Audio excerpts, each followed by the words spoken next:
I haven't been around ESCO. I have been there 35 years, but I was telling somebody earlier that doesn't make me that old. I'm number 84 on the seniority list there. So we don't, when people come to work there, they typically stay, like I did when I started there in 1972.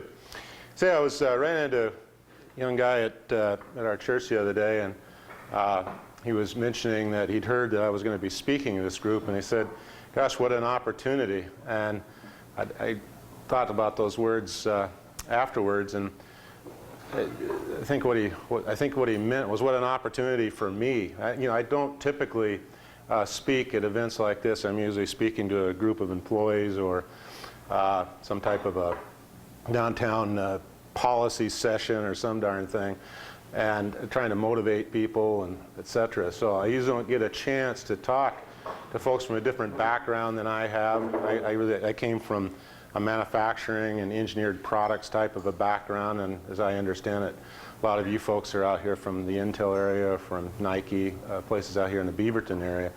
So it's an opportunity for me to be exposed to some different people and grow, so I thank you. And as Disraeli said one time, I think it was Disraeli that said this, that adversity is the best teacher. So getting yourself exposed to different groups is great. What I wanted to do for a few minutes that we have together today is, as Chris said, I have been knocking around the business world for 35 years, and hopefully you learn a few things during that time. And I just wanted to share a few thoughts on, how do you grow a company, and especially in today's age, how do you grow individual leaders within a company?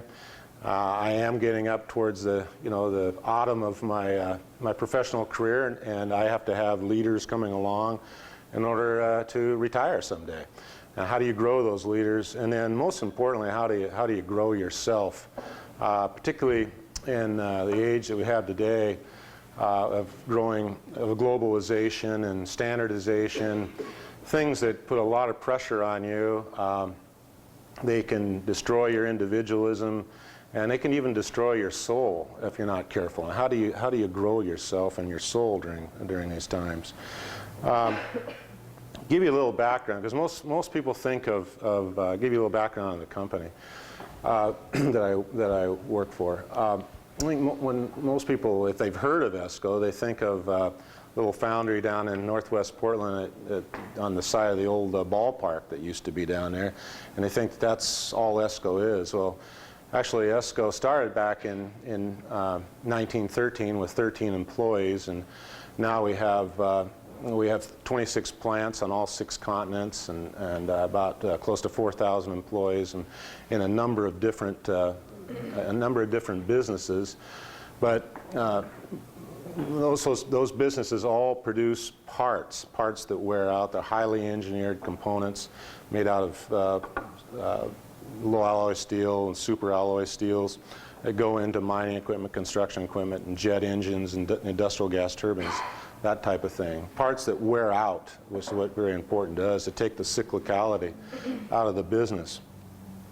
Well, we started out back in 1913 by an entrepreneur, and he had a couple of characteristics. One, he had a real belief in people and what people can bring and the value of people. And as I mentioned, he was entrepreneurial. He took risk. He would risk his money and his family welfare, family funds to invest and grow business and provide family-wage jobs. That was very important to him. And as time went on, we developed a couple of other competencies. One was in metallurgy, the melting and refining and heat treating of steel and other alloys. And then we also developed a competency which is really what ESCO is, the soul of the company, and that is that we take our sales force, and we have a widely distributed sales force. We give them exclusive territories like the state of Illinois or the state of Wyoming or Montana or Idaho or whatever, and they work with our engineers and get out where the products are being used and interface with the people that are using it. They don't really stop at the purchasing office or the engineering. They get out into the field where those products are being used and establish a relationship with those users of our products and what it is they want. And then bring that back and design things and fine-tune the products. And it drives the need for that product all the way back up to the machine manufacturers that produce it. And it creates a market for us that we then service through our exclusive distributors around the world. We call that customer-driven product innovation. And if we ever lost that, we would lose who we are as a company. That's the soul, it's the heart and soul of the company. You've got to drive that. It's that people-to-people relationship and the engineering talent that we bring to it.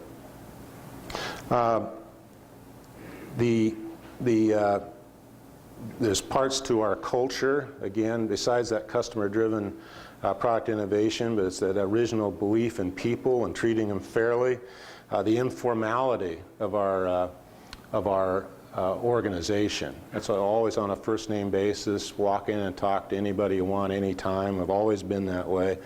But then, in addition to all that, is holding people accountable for results. If they say you're going to do something, then we expect it to be delivered.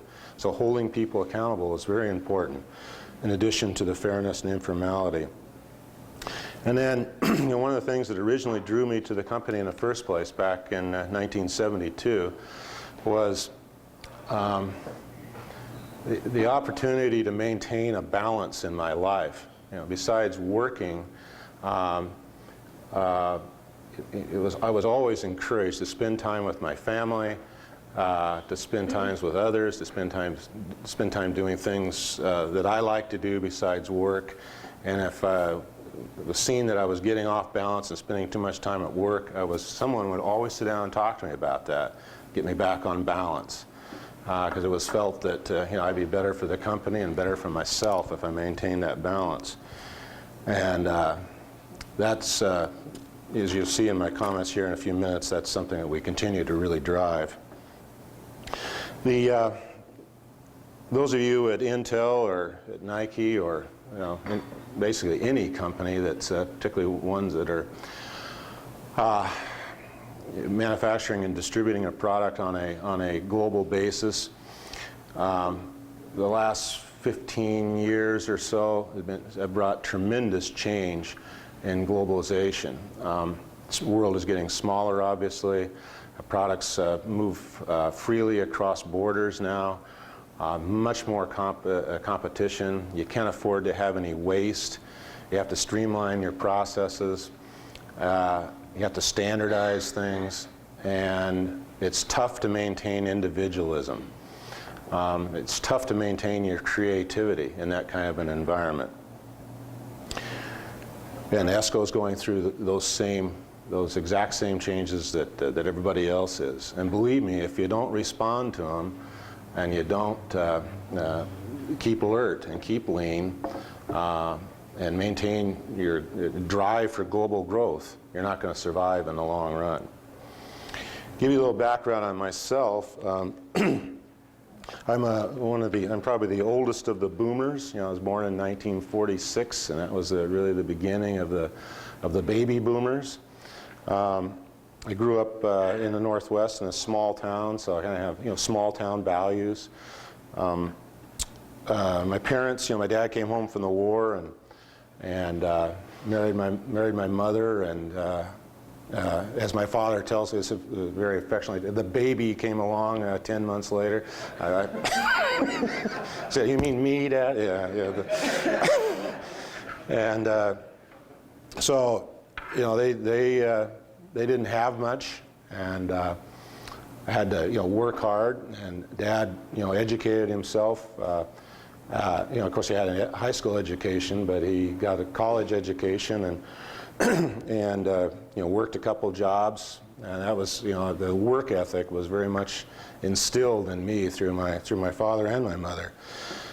But we had a lot of as was typical of those times, we had a lot of talk around the dinner table. we always always sat down. My brother came along eventually, and the four of us would always have time around the dinner table at night to talk. And that's where a lot of my values came from. I was taught to save. It drives my wife nuts, but we still continue to save. Obviously was taught the value of honesty, politeness.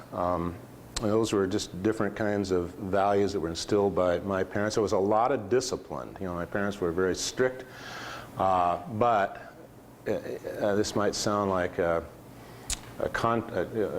contradiction. They were very disciplined, but yet I had a lot of freedom. Back then, you didn't have to worry about your kids going outside and playing in the field or going down in the canyon and building forts and things like that. You had a lot of freedom. And that combination of discipline and freedom is something I'll talk about in a few more minutes, because it's something that we try to do within our company also. I had very little real spiritual guidance, and other than I was baptized when I was a young kid, and I had a godmother, and she was a wonderful lady, and I learned a lot from her. And then when I got married, my wife had given me a lot of spiritual guidance. Education was very important within our family, and I was encouraged to go on and get an education, but given the freedom to decide where it was I was going to go and what discipline I was going to pursue. Joined ESCO in 1972, and I told you what drew me to it, but besides the way they treated people, I also liked the fact that they made something tangible, that they made a product. Engineer by background, I like to make things and produce things rather than provide services. Not that there's anything wrong with providing services, but I just enjoy building things. So that attracted me to them. And started here in Portland, and we were here about 3 months, and then my wife was expecting our first child, and right after that we moved back to Illinois. Anyway, I was moving around with the company a lot in different assignments, and was always advised to think big, to think outside the box, to take risk,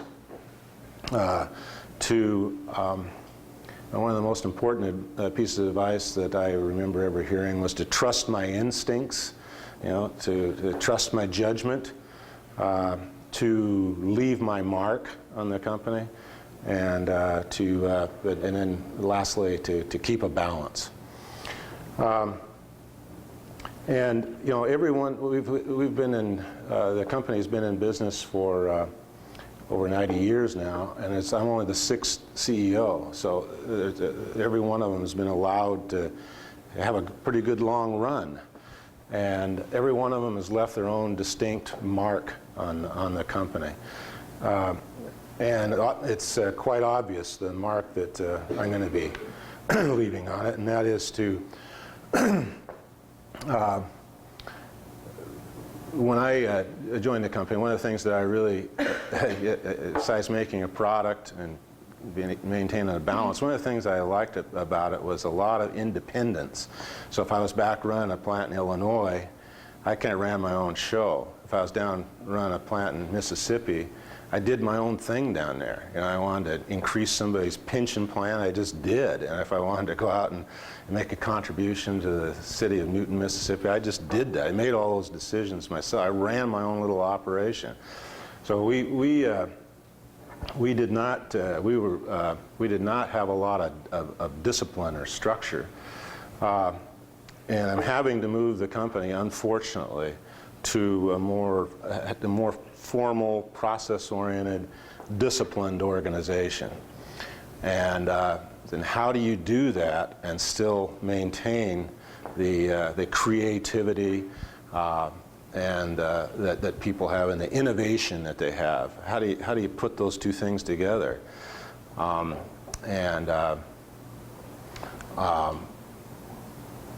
And how do you keep that soul of the company that I had mentioned to you? You know, that customer-driven product innovation, people in the field, feet on the ground, talking with customers face to face. It's because it's our people that sell our products, and that relationship and the trust. That's the soul of the company. So, I said I would say just a few words about, you know, how you grow a company, and then I'll get in and talk a little bit about how do you grow individuals, and we'll talk about ourselves for just a few minutes. But as I said, I've been putting more discipline into the company, you know, making sure that it's well understood what our mission. Most of this stuff is going to be pretty straightforward to most of you, so I'm going to go through it quickly. But you obviously have to have a mission, and you have to have all your employees understand what that mission is. And that's not as easy as it sounds. You know? You get out and communicate it. I communicate that myself personally, one-on-one, with all of our employees, you know, by visiting all those sites and making sure they understand who we are and what we're all about, what our values are, what our value proposition is, what it is that we deliver to our customers. What are our goals, and not just the goals this year, but what is it we're trying to achieve over the next 4 or 5 years? And then what are the 6 or 7 key strategies that we follow? And then what is it we're working on this year? What are the initiatives that we're working on this year that support those strategies? And you always want to have those initiatives, those goals, have a lot of stretch in them. And you know, that takes a while to get that. When you go to your board of directors and you give them an annual plan, you want to be able to achieve that. So, and so how do you keep from sandbagging? And you know, over the years, I now put just a little bit more stretch in there than I think we can achieve. And so the board is used to us not quite reaching those goals, but they know that they, you know, we have an agreement that has a lot of stretch in it, because I want our employees to have stretch. And we are, again, going forward, building, you know, a culture of discipline, and we're doing that through lean initiatives. Over the last 7 or 8 years, we've had an initiative in place to lean up our processes, to have standard ways of approaching things, and plant by plant, we're putting that in, so that if you're running a plant back in Syracuse, New York, and we move you down to run our plant in Minas Gerais, Brazil, you'll use basically the same approach to running that plant, so we can move people around and grow them and develop them for future leadership of the company. We get our let's talk about growing individual leaders now. As I say, we have around about close to 4,000 employees. We have about 150 individuals, men and women, that we're watching and developing. And we put a school together for them every year, and bring in about 25 to 30, and we get them together for a week, 4 times a year, and I spend most of that week with them. And one of the things that I, you know, really preach to them is the belief in the goodness of others. I mean, if you look around this room, everybody wants to do a good job. Everybody's a good person. You know, I mean, and you got to draw the value out of them. Belief in have a belief in the basic goodness of others,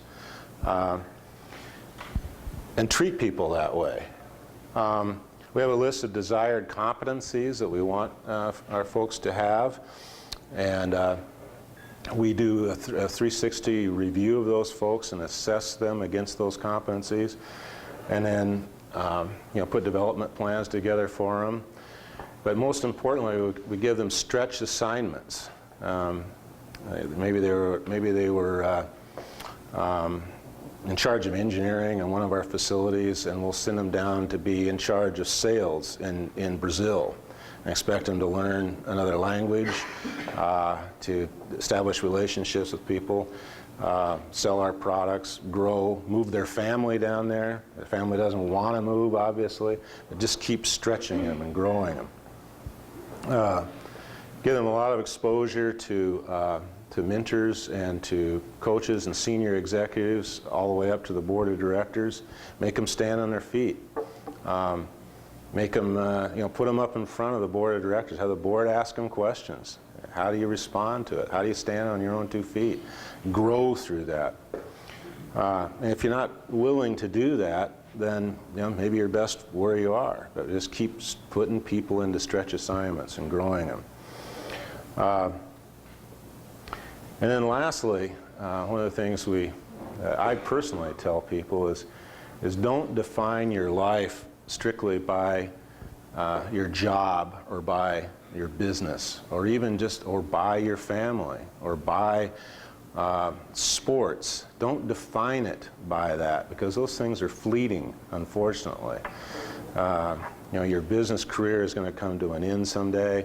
You're going to have ups and downs. It's not going to make you happy in the long run. Even your family, your children, they can disappoint you. They can let you down. You're not always going to be happy just because of you have a spouse and children. That's not going to make you happy all the time. So try to keep a balance in your life between work, your spiritual life, your children, your sports, and so forth. But also find something that gives you joy in the long run. Let's talk about individuals, and I'll just talk about myself for a while. Probably figured out by now I'm 60 years old, and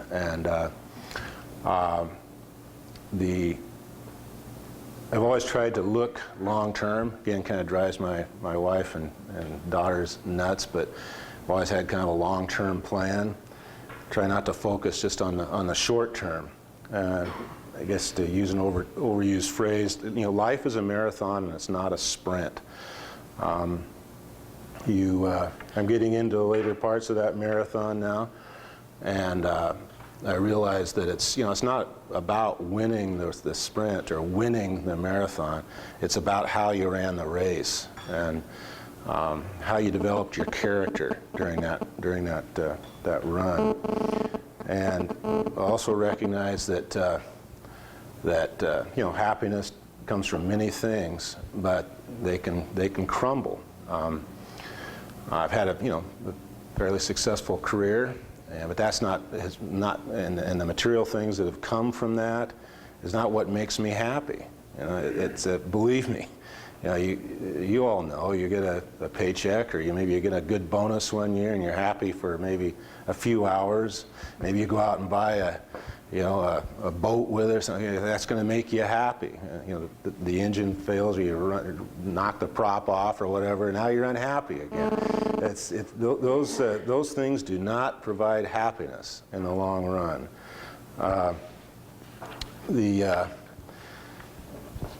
You got to decide what it is that does make you happy, and then put a plan together for yourself to achieve that. What is it that's going to develop your character? What is it that's going to give you comfort in the long run? What is it that's going to give you joy in the long run? And then if there's some things that you need to do to achieve that, do them. Put down a list of priorities and do them. For instance, we had a guy who ran one of our major divisions, and I had brought him into the company a lot, 20-some years ago. We had a very close relationship. And he had some things going on in his life with some problems his spouse had, and he was very distracted for a long time. And finally, I had to do something. And so I flew back. He lived in Syracuse, New York. I flew back there and sat down and talked with him. And I told him that it was time for him to leave. It was time for him to retire. And I was going to make it fair for him. But we needed to separate. And it was best for him. and got up, he was crying, gave me a hug, and thanked me, and and it has been best for him. And it's been about 3 or 4 months ago, and I knew that I needed to talk to him. I needed to give him a call before too much time went by. So I put a note on my desk and I said, "Call Perry." And I picked up the phone one day and I called Perry because I knew I needed to talk to him. And probably the best conversation that I've ever had, with an individual. And we renewed our acquaintance, and we'll keep our acquaintance. But it's those priorities, those things that are important in your life, do them. That old friend of mine, 83, 4 years old, that I deer and elk hunted with for years. Loved the guy. Had an 8th grade education. Used to sit around the campfire. We had a deep, deep relationship. Unfortunately, he died here just before Christmas, and left a widow, and she was younger than him, and she's gotten cancer now, and that's something that I know I need to do, is get out and see her every once in a while. It's not an easy thing to do, but for my character and my soul, I need to do that. And so about every couple of weeks, I'll call Betty and I'll go out and sit down and talk to her. I always give her a hug, and it's not easy, because she's dying, and that's obvious, and it's not easy to visit people like that. But it's good for me, a lot more for me than it is for her, I'm sure. So it's important to keep grounded. It's important to keep grounded in what's important to you. Not even what's important to your family or your spouse or your children, but what's important to you in the long run. What's important to your character, and follow up on those things. I happen to be a person of faith. That's very important to me. It helps keep me grounded. It's important to belong to a faith community. Someone you can talk to, share ideas in a non-threatening environment. Just talk. And that's very hard for men, especially. To talk about those kind of things. It's hard to find people that you can talk to about those kind of things. So when you find some, hang on to them, because it's important for you as an individual. And then lastly, the thing that helps keep me grounded is prayer. Prayer is I'm not a real prayerful person, but it is important to me. I need it. We went through Chris mentioned we have 3 grandsons. We did have 4 for a while. My youngest daughter had very premature twins, and we lost one after a few days. It's the hardest thing that our family's ever gone through, and prayer got me through that. It's very important to me personally to help keep me grounded. And as I say, I'm not very prayerful, but I need it once in a while. That's very important to me. So Roger and Chris encouraged me to leave a little time for questions, and hopefully we have a few. Roger, it's about time for questions? Yeah, okay. Chris? Yes? Your company, a public company, how do you deal with being a public company? The question is our company a public company, and how do you deal with being a public company? No, we are not a public company. We're privately held. However, just before the end of the year, we did do a ESOP, an employee stock ownership program. Sold a fairly small portion of the company, and as part of that, you go out and sell bonds to finance the acquisition. You do a road show, and you're kind of semi-public. And so we have quarterly analyst calls now, and a lot of the same things that public companies go through. So, yeah, it is it is harder to maintain your privacy and your individualism and so forth when you've got a broad base of shareholders asking you questions and real curious about what your quarterly results were and on and on and on. But you know, we will maintain our long-term view on things. Yes? Around Oregon, are there particular companies that stand out, that live their values in ways that you admire? The question was, when I look around Oregon, are there other companies that live their values? I think that's what you, yeah. That's an interesting question. The one that comes to my mind is Stimson Lumber. They're another kind of a quiet company and not too many people know about.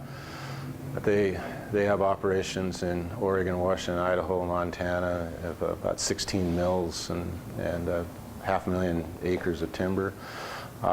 Long-held family company, and I'm pretty familiar with them and the way they run things. I'd say they're a very value-centered organization also. I think I'm pretty familiar with Blunt, the old Oregon saw chain company, and the way that they run things there. And I would say they're another company that's similar in the way that they approach things. Question? Yes? You talked about hiring employees according to their key competencies. Besides specific job skills and knowledge, what kinds of competencies attract you as an employee? Oh boy, the question was, what kind of competencies do we look for, and it's not just an employee, but what do we look for in leaders, you know? And we sat around and talked about that for a long time. And, you know, there's books that are on that subject, and they'll have like 160 different competencies, I believe it is, that you can, you know. So what are the dozen or so that are important to you as a company? I thought maybe somebody might ask me that, so I brought this thing from, we call it Leading the Way. That's what our classes that we give to people. And I'm not going to read all of these, but first one is faith in yourself. Yeah. The big picture thinking. Dealing with ambiguity. Man, that is a really tough one. You know? And believe me, the higher you go in the organization, the more ambiguous things get to go. It's, you know, when you're a kid and you're mowing the lawn, somebody paid you $1.50 to mow their lawn, and you took an hour and a half and you clipped it, and you were done. You got your $1.50, you went home. Now, it takes 5-6 years to get something done. You know, so it's a very, you know, how do you deal with that as an individual? That ambiguity. Curiosity is something that's asking questions and being not afraid to ask dumb questions. Big picture thinking, I might have already mentioned. Creativity is very important. Personal ownership. You know, if you take something on, it's you know, be blaming others. You know, that's what you own the situation. Perseverance is you know, sticking with things. An ability to keep a lot of balls in the air. You know, as you got to, and again, the higher you go in an organization, the more balls you have in the air at any one time. So how do you delegate some of those things out and keep all the plates spinning? You know? You got to keep them all spinning and not let any of them fall. And we watch people. How do they handle those kinds of things? Yes. You talk about innovation is important to your company. Mm-hmm. How do you keep individuals to keep fostering innovation and to keep on their toes? You talk about working with the customer, but are there any internal programs or any internal materials? Yeah, the question was, how do we maintain innovativeness and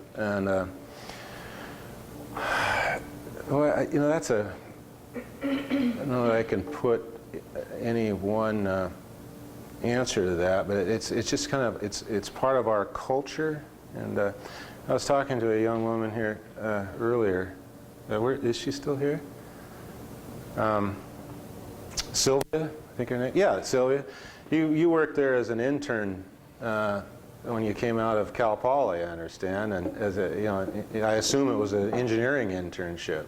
Yeah, and I don't want to put words in your mouth, but you said you really enjoyed that internship, and you were probably given a lot of running room. Yeah, exactly. I'd be surprised if you weren't, and you're just allowed to make your own decisions and take risk. As I said, we don't have a lot of structure or formality, but you're rapidly made aware of what it is that we're trying to achieve as an organization, what your department's trying to achieve, what part you play in it. You're given some tools. Gosh, we give you the best tools we can in terms of CAD and CAM and finite element analysis and solid modeling and all that kind of stuff. We taught how to use those tools, and then given a broad parameter what it is that we'd like you to achieve, and then go for it. And then, as I said, you've got to own the results. Hopefully that gives you a bit, but it's not. We don't do a lot of training. It's you expect you to come to work with basic skills and values, and then giving you the room to run. Yes. With the pressure of globalization, Yeah. how do you maintain balance across the company? So many pressures, cheaper labor and all that around the world. Yeah, with the pressures of globalization, how do you maintain balance?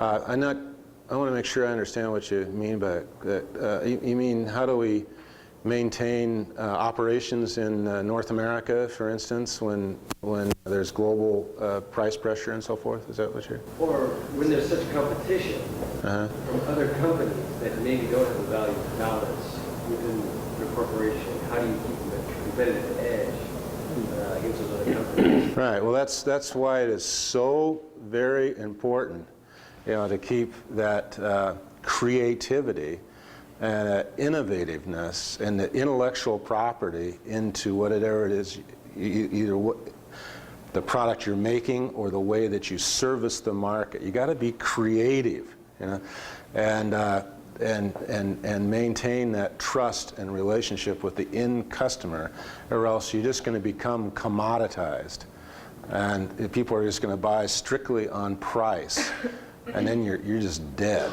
You got to keep putting intellectual property into it, and that's why we need people who think that way and are always looking for ways to make things better, and just you're constantly innovating and improving.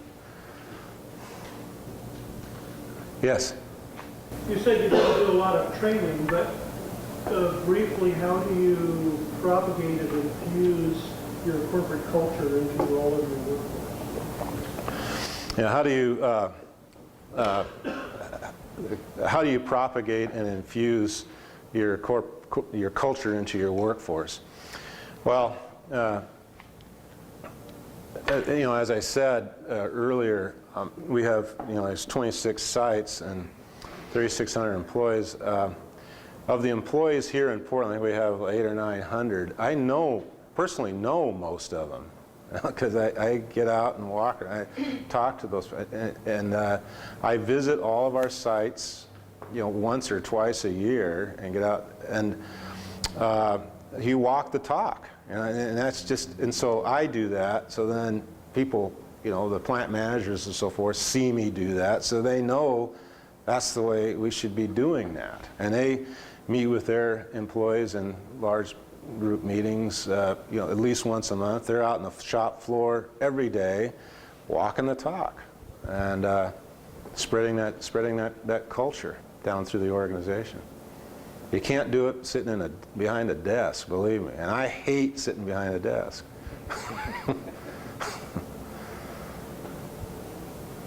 Yes? As a global company, maybe you can give me some insight into, in America and Oregon specifically, there's a viewpoint that we're not taxing enough, that we're doing corporate welfare, especially in the Republican administration, but I don't, and when I see the arguments, I don't actually know when I look and see, is it, do you feel more comfortable doing business in the U.S. and would you, what could the U.S. do to make it more comfortable for you in comparison to another country where the tax things are different? And I don't actually, I guess my question is, what are the real tax differences between some other countries and here? Well, I guess we'd boil that question down to what are the real tax differences between the U.S. and other Are we really taxing too much? Are we hurting ourselves or are we not? Okay. Chris, you and Roger promised me this wouldn't be a political breakfast here.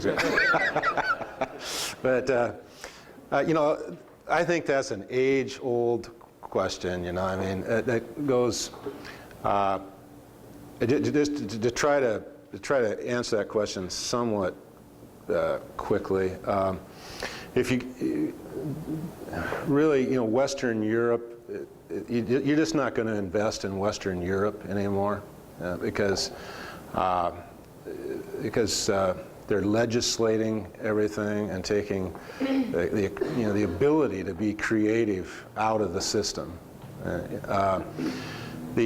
I would continue to invest in North America because of, you know, it's a capitalistic, it still is a capital, you know, we're still capitalistic.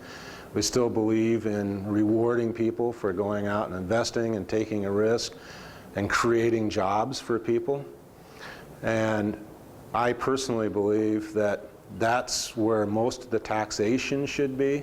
You know, reward investors with reasonable capital gains rates for investing and creating jobs, and then tax the people that have the jobs and create the jobs, because they're educating their kids, they're building the roads that they need, they're putting in the power grids that they need and so forth. But you need people to invest, to create the jobs, to create the tax base. And then when people like myself and others retire, and they hopefully have some wherewithal that they've gotten from their career, then tax that. You know, but don't kill the goose that lays the golden egg. You know, and that's really what they believe in Southeast Asia and places like that. So that's why a lot of investments moving over there. They need the jobs. Yeah. Thanks, Chris. Yeah.